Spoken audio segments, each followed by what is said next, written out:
Hey guys, Waterfowler41 here, and in today's video, we're going to be doing something I thought I'd never do to the Raptor. We're going to be lifting it with a whole bunch of parts over here. So why do I say I never thought I'd be doing this? Well, first and foremost, the ride quality of the Raptor is amazing. This is literally one of the most comfortable trucks I've ever driven in from the factory. But in typical truck part ADD fashion, I want more. So what I did is did a whole bunch of research. I wanted to find a lifting option for the Raptor that's not going to sacrifice much, if any, ride quality. Enter index suspension. So there's a lot of different options you have out there. You can go with perch collars, you can go with top hats. I opted for top hats. Why? Because this is one of the options that's going to help you maintain that ride quality. So index suspension has top hats as well as rear spacers, which is what we're going to be installing in this video. The top hats are going to give me about 1.25 inches of lift in the front, and then the rear spacers are going to give me just under 1 inch. I wanted to maintain the rake. If you're looking for level, then really all you would need is the top hat spacer. So why index over the other top hat options? Well, two things. One, I didn't need a crazy lift. I didn't want to go super high in the front. I have a feeling if you go way too high on these trucks, all of a sudden the 35s are going to start looking small, and I wanted to stay in 35 tires. Also, Index did their homework on these. So when they designed these guys, they gave you just a little bit of preload on the top, a little bit of preload on the inside of the top hat. So when you install it, it's going to give you a little bit of lift from there, but also the spacer itself is going to give you the remaining portion of that lift. So they do that so that they can maintain as much of the factory ride quality as possible. Some of the other options do everything with the spacer itself and not much preload, and that causes issues with ride quality. The other thing that I really like about this option versus the other top hats on the market is Index uses the factory bushing on the inside of the top hat spacers. So if you look inside here, you see the rubber bushing, and then on the inside, they got a clip that's pushed in with a washer on the backside. This is the factory bushing that you're gonna find on your factory top hat. Why is that important? Because this is how you maintain that factory ride quality. I know a lot of other top hat options use FK rod ends, and if you've ever driven a truck that has uniballs or FKs in the Midwest, you know that those things last a year, and that's about it. Road salt will rip those things apart. So anyway, these are the suspension parts that we're gonna be installing. Top hats, you get your hardware to install them, as well as the rear spacers. Every so often I get a part that's so beautiful I don't wanna install them on a part, or I'm sorry, I don't wanna install them on a truck. These are them. These things look amazing.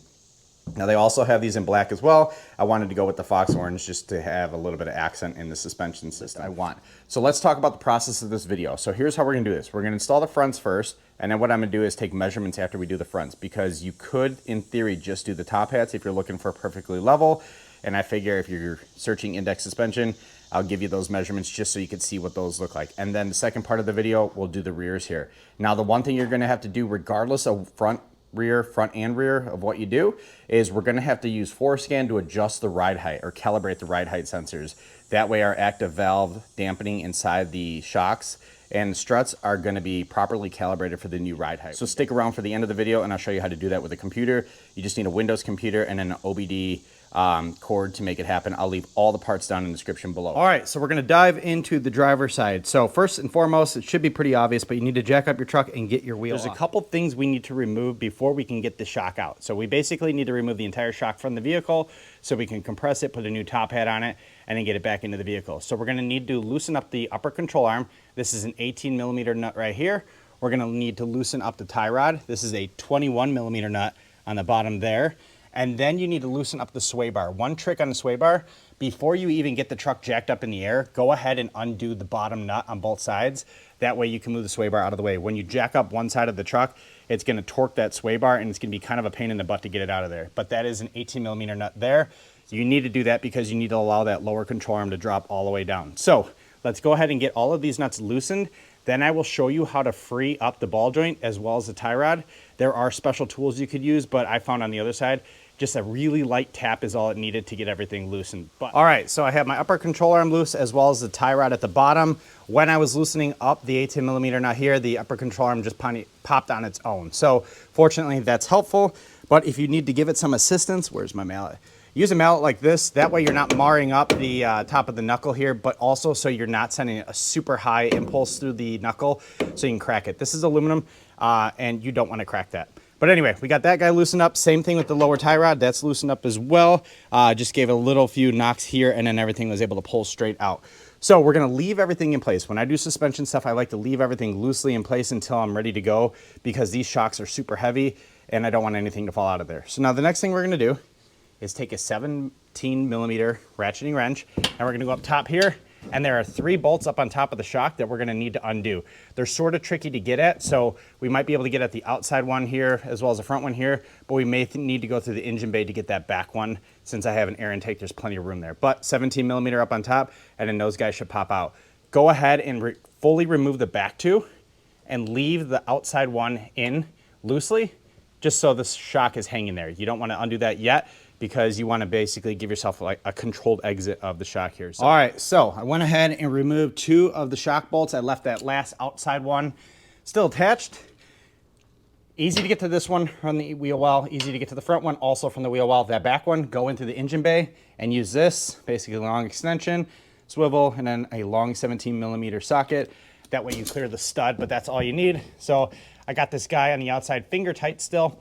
Leave him in place. Now the last thing we're going to do before we can start pulling everything apart is we want to loosen up that bottom shock bolt. So let's go ahead and get all the tools ready, because I forget what size socket it is. I know it's a massive one, and then I'll show you how I undo it. All right, so the bottom shock bolt, that boy is on there with a whole ton of torque. So you're probably going to need a breaker bar and then some. So I'm going to use this cheater bar, slide it over my breaker bar. That should loosen up everything, but it is a 27mm socket. If you do not have a 27mm socket, don't even start this project, because it's critical you have this, because that's the only way you can get that shock bolt out. So I have a 27mm socket on that side, and then I'm going to use an adjustable wrench on the inside. So on the back side of the shock, you can see the nut there. In my opinion, adjustable wrenches are really good for big bolts or big nuts like that. The smaller ones, you should probably try to avoid this, but I'm not going to go out and buy a 27mm wrench just for one project. So what we're going to do is loosen it up, pull the nut off, and then we're going to go ahead and pull everything apart. I'll take a strap and then strap it across the front. That way our knuckle doesn't go flopping all over the place. And then I'll show you how we finalize, or I guess final steps of removing the shock from the wheel well. All right, now the last thing we need to do before we go ahead and pull everything apart is we got to free up the live valve wire. So there is a actuator on the back side of the shock that goes to a little push pin that sticks into the chassis there, pops into this little bracket here, and then goes up to a plug. So we're going to unplug it. We're going to pop that off of the chassis, and then we're going to take that wire and just wrap it around the inside of the shock. That way it's up and out of the way, and it's not going to catch on anything when we go to pull this out. All right, quick stock check on where we're at. So we got our upper control arm loosened up and removed. We got our tie rod undone. We have our strap holding everything in place so the hub doesn't go crazy. One thing you'll want to watch is all these wires and brake lines here. If you start to see them pull, go ahead and clip the zip ties. There's a bunch of little tabs that they're zip tied to. You can go ahead and reinstall zip ties later, but free them up, get them out of the way. You don't need to pull the caliper off the hub. I know I've seen some in some past videos do that, not necessary here. We have our cable undone for the active live valve system. It's just tucked up underneath here. It's out of the way of everything so that when the shock gets pulled out, the wire is not gonna get tangled on anything. This guy is finger tight right here at the top. And then since we got the tie rod off and the upper control arm, we could pull the hub back a little bit. And now we could pull the long lower bolt out. So now it's pretty simple. Got to pull that out all the way. And then we just take the bottom of the shock. We're going to pull the bottom of the shock out first and then lower it down. So that's why I say keep that thing finger tight. That way the shock doesn't fall out completely once you get the lower side out. You might need a pry bar to get it out of there, and you might need to push down on your hub.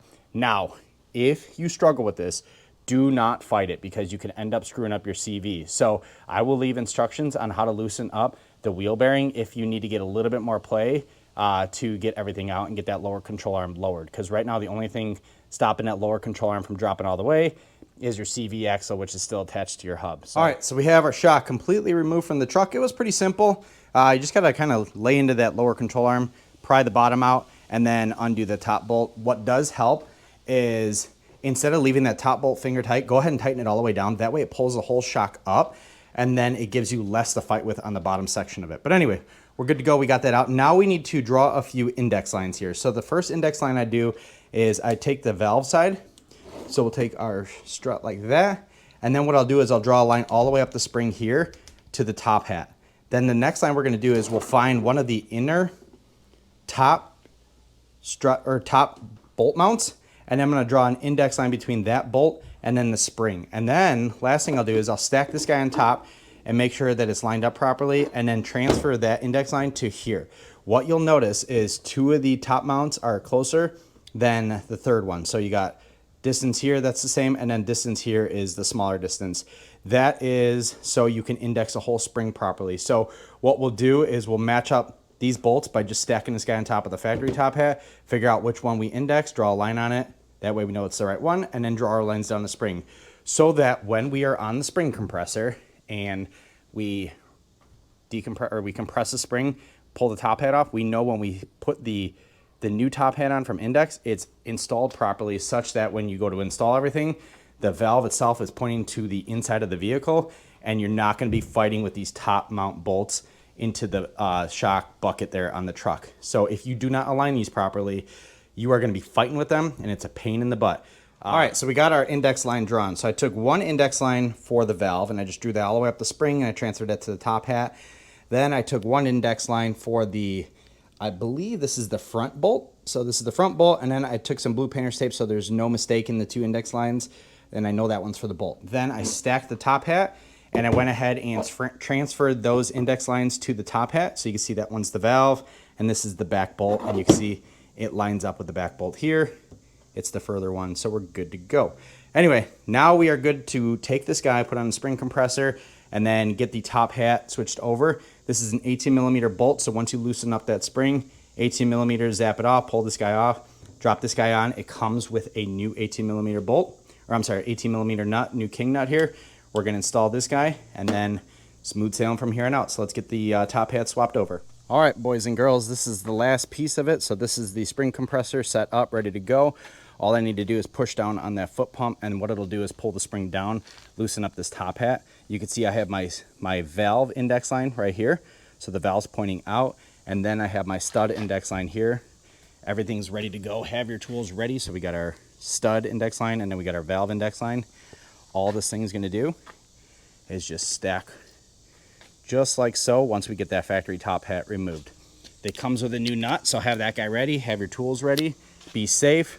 There's a lot of potential energy trapped up in the spring. If this portion of the product is uncomfortable for you, if you don't want to work around springs like this, then I would definitely suggest taking this portion to a shop and have them do it. They have the big professional tools.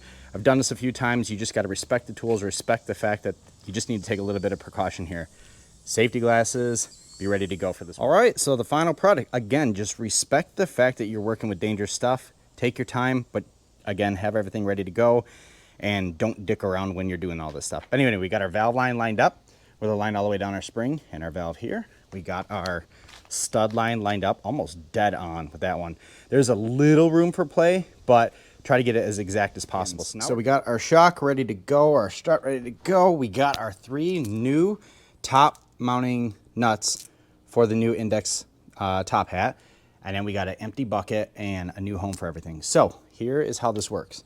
Take your shock, make sure it's aligned, and then you want to get it lined up with the top bolts here, or top holes, and then go ahead and hand tighten as many of these guys as you can get access to. That way it holds the shock into place. You're not gonna be able to get the bottom yet. Then go ahead and tighten those guys so it pulls the shock completely up. Then you have less room to mess with the bottom in order to pop the lower portion of the shock, or lower portion of the strut, into the little housing here. Once you do get it though, it's very easy. Voila! So it is installed. So here's how I did that. I went ahead and when I pushed the strut in, pushed it into the bucket, and I went and tightened this guy down almost all the way. This outside one, it's an 18mm socket now versus the stocks, which are 17. That pulled the shock up all the way. I was able to move it around, kind of get it into place, and it was a little cockeyed. So what I did is I stuck an extension for a socket into the bottom, and I twisted it just a smidge, and once I did that, it popped straight into place. So you can see I already went ahead and threw in the lower shock bolt there. I'm gonna go ahead and tighten up the 18mm ones up on top. So the 2 you can get through the wheel well. The other one we're gonna hop up into the engine bay, and then we could put our tie rod on. So I went ahead and put that on so I don't have my hub flipping all over the place. Do not forget about your active valve wire. So I had it tucked on the back. Make sure it's pushed into the bottom of the shock there, pushed into the chassis mount there, and then kind of wedged in this little crack here, and then plugged in. Make sure you got a nice clean connection or you will have issues. All right, so we have everything in. We are ready to torque everything down. I'm going to read off some torque specs here. So the upper bolts, those are going to be 52 foot-pounds. So those nuts that you installed onto the new index top hats, 52 foot-pounds there. Then we're going to go down to the ball joint. That's going to be 46 foot-pounds. Now the tie rod is going to be 85 foot-pounds. The one thing I will recommend is, particularly on the lower and even the upper ones, put the wheel back on, put the truck on the ground, and then torque everything down. You want to make sure that this stuff's torqued down with weight on it, particularly the shock itself. I don't think it really matters too much on the upper control arm or the tie rod, but definitely on the upper and lower, you want to make sure that you got some weight on the vehicle. So anyway, after I went ahead and zip tied up everything, I'm also going to take my sway bar, reinstall this guy, and then we are good to go to throw the wheel back on. Let's take some post measurements with just the top hats here, and then we'll get into the rear of the vehicle. All right, so it's time to do the rears. Now, in full transparency, it's been a week since I did the fronts, mostly because I was trying to figure out a safe way to get the truck jacked up high enough so I could loosen up the springs. I didn't have enough space in my garage, not working on my driveway, and I wanted to figure out how to do this safely without using a hydraulic lift. That's really the 100% safest way. This way is going to work as well for the folks at home. So let's talk about how I have the truck jacked up. So basically what's going to happen, let's talk to the project first. I already have one installed, so you can see the spacer right there. What you need to do is get the truck body up high enough so that you could loosen up some of the compression on the spring, then use spring compressors to pull the spring down. Now, a lot of folks don't have a off-road jack or a jack high enough to do that, so I had to improvise. So you can see my Badlands jack is sitting on 4-inch concrete blocks to give me that extra lift on the truck, and then I took jack stands, put them underneath the frame once I got it as high as possible, or as high as I needed to get it so I can move the spring around. A good test is jack it up and then go try to spin the spring. If you could spin it a little bit, you're good to go. So once you get the truck jacked up, you're gonna grab some spring compressors, and what we're gonna do is hop inside the wheel well carefully, put the spring compressors on the spring, and all we're gonna do is just keep cranking it down till we can get the spring out of the bucket. And then we're gonna take our index spacer like this. It's gonna point down, so that beveled side is gonna point down. And then these holes only line up with 2 of the holes in the bucket. So there's a hole here and a hole here. Those holes will line up with the spacer, and then you got some hardware that pop in through the bucket inside, and then the nuts up on top. The other thing I would suggest is draw an index line. I'm all key about those on suspension. Got one here onto the spring as well as onto the ice. All right, so I got my spring compressors loosely on there. These are from O'Reilly, so they're 19 millimeter up on top. And all we're gonna do is just tighten down one side. Once I get some tightness on that side, then I'll switch over to the other side, and we'll just keep going back and forth. And what you wanna do is watch the spacer here, watch this little spring isolator.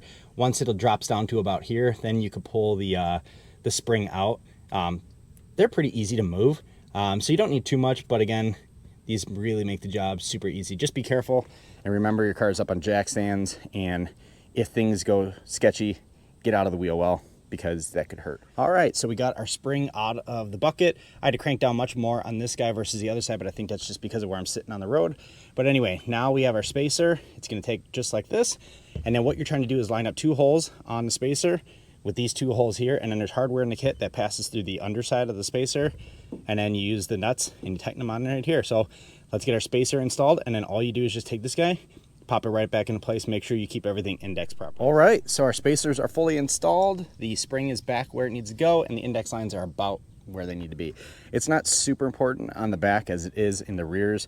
You just want to make sure that the end of the spring is tucked in nicely on the top isolator as well as the bottom one, so you're not going to get any knocking. But now all we gotta do is get this guy off the jack stands, get it into the garage, and I will show you how to recalibrate the ride height settings now that we have our full lift installed using FORScan. So my neighbor stopped staring at me. Let's get my truck off jack stand so I don't look like such a hillbilly here. All right, so now we're in our garage, parked on level ground, and now I'm gonna show you how to use FORScan to calibrate your ride height. So none of this costs money other than the cable I'm using. So this is the OBD, let's see, what is it? OBD Link EX. This automatically bounces back and forth between a few different formats, so it works out really well. It is a corded version. I prefer this over Bluetooth because I just feel like it's going to give us a better connection. So we're going to take that, we're going to plug it into the USB port here, and then we're going to go ahead and open up FORScan. So once we open up FORScan, we need to activate the connection. So we're going to click on this little guy right down here. So it's connect to vehicle. and it says turn the ignition on. It's basically like an OBD reader. So we'll turn the ignition on without turning the engine on. We'll hit OK. And then we're gonna hit yes for updating the baud rate. Yup, it could see our vehicle. All right, so now it is confirmed the connection's been established here. So it's gonna go through everything. So there's a couple DTCs I have going on there.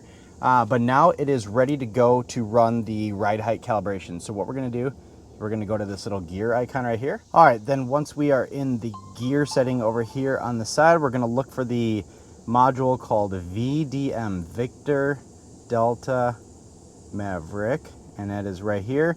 And then we're looking for ride height calibration. So we're gonna click on that guy right there. Then we're gonna go down and we're gonna hit play. It's gonna tell us, all right, you need to do this, make sure you're on level ground. We'll hit okay.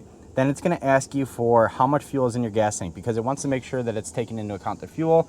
I'm at about half a tank. So I'm gonna click half here.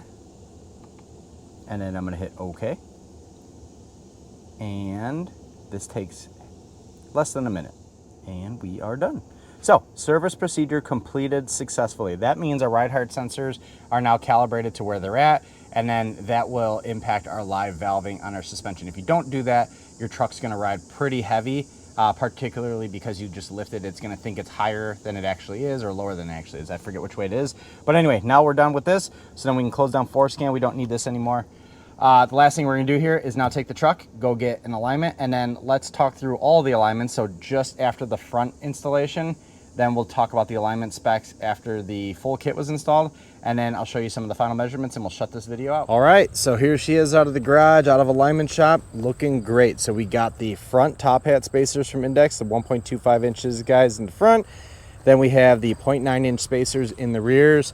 Everything's looking great. Everything's torqued down properly. And with the respect to torque, I'll leave all of the torque numbers down in the description below. That way you guys have them and you can print them off. But just kind of peeking into the wheel well, you can see the top hat spacer right there. Looks nice. That orange matches the Fox suspension perfectly. And then in the rears, you can see the spacer just peeking out there a smidge, but with the hardware, it looks great. Like I said, it matches the top of the Fox shocks. So first and foremost, ride quality. How does everything ride? This truck rides like stock. It is not a placebo effect. I've been driving on the truck for a couple hundred miles now, and I wanted to wait to release this video until I had more miles on it. It rides like stock. Not a single issue with the truck. So I'm very happy with that. Also, because I did the front and the rear spacers, I maintained some of that rake, and I think it looks great. It is an awesome and tasteful lift without getting too crazy with everything. If you are just looking for a level, this is the kit for you, at least just the top hats, because the 1.25, when I had just that and not the rear spacers, it made the truck damn near level. If you go with the other options, I know a lot of them are 1.5 or 2 inch, you're gonna be nose high, truck's gonna look a bit goofy. But anyway, top hat spacers from Index on the front, rear spacers in the back are perfect. Let's get the truck back in the garage. I'll walk you through the alignment specs, just to kind of show you before and after. We'll talk through final measurements, and then we'll shut this one down. All right, so let's finally take a look at the final measurements here. So there's a couple measurements I took. I took before, when I did fronts only, I took measurements there on the fronts, and then all is when both the front and rear spacers are in. So in the beginning, the front of the truck sat at about 40 inches from the ground to the edge of my fender flare, and in the rear, I was at 41.5 and 41.25. So when I just did the fronts, I got about 1 inch of lift on the driver's side and 1.25 inches on the passenger side. That's to be expected. It really all depends on your springs and how well worn in they are. But 1 inch, 1.25 inches out of 1.25 inch top hat spacer, definitely reasonable, and that's exactly what I expected. In the rear, obviously nothing changed when they just did the front top hats. When I did the front top hats and then also installed the spacers, measurements kind of changed a little bit, and that's to be expected. So when you level your truck, you pull the front up. When you add a rear spacer, you're gonna lift the back up and the front's gonna go down a little bit. And since my measurements isn't super scientific, you're gonna see a little bit of a reduction on one side when I took the new front measurements. So after all the spacers were installed, I still was at 41 inches on the driver's side, and then the passenger side went down to 41 inches. So lost about 1/4 inch. And again, not super scientific, but 1 inch of lift in the front. After all is said and done, awesome. So that's approximately 1 inch of lift in the front once the project was done in the front. And then on the rears, Once I installed those spacers, I got about 3/4 of an inch on both sides, so on average 3/4 from side to side. So super happy with everything. Like I said, one of the biggest things I wanted to avoid was lifting the truck so high that the 35s start to look small in it. So I think I accomplished that, and obviously the ride quality is amazing. Last but not least, alignment. So the alignment here on the left is after I just did the front top hat spacers, left the rear alone. You can see just a little bit of toe issues here that were out of spec. Very easy. The truck was easily alignable once they got it into the shop. After I did the rears, so the top hat spacers were already installed at this point, I went back to get another alignment and just, again, a little bit of toe adjustment, and that's to be expected. When you lift the truck up, the tires are going to have a tendency to kick out a little bit, and that's what they need to correct. The lift overall was perfect. I'm very happy with the resulting, what is it, inch in the front and then 3/4 in the rear. It still maintains that rake, which is what I want. Doesn't shrink my 35s, and the ride quality is amazing. So what more could you ask for? But with that said, that is how you install the index top hat spacers and rear spacers. If you have any questions, leave them down in the description or in the comments below. Like I said, I'm also going to leave all of the front end torques down in the description as well, so you just copy and paste those guys. But y'all have a good one. Thanks for watching. Appreciate it. Like, comment, subscribe. See you in the next video.